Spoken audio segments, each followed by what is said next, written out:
The Nigerian leader, in his capacity as the chairperson of the ECOWAS Authority of Heads of State and Government, highlighted the progress made by ECOWAS in various sectors of its integration process.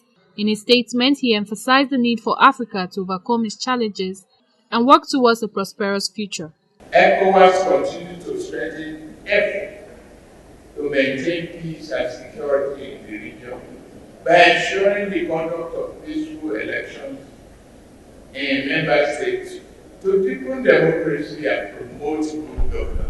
On peace, security and stability, the Nigerian leader acknowledged the challenges faced by the sub-region while calling for good governance across the continent. Challenges we face mean that governance will be difficult. They also mean that visionary good governance is necessary.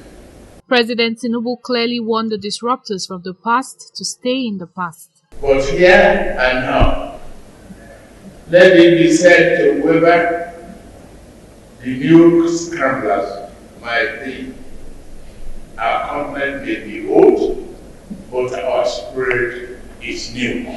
The president recounted that during the recently concluded ECOWAS summit in Bissau, West African leaders resolved to maintain engagement with Mali, Burkina Faso to assiduously work towards the implementation of the 24-month transition calendars agreed with ECOWAS.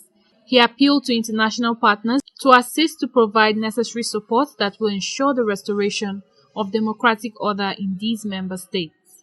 Uloma Oyimachi, ITV News.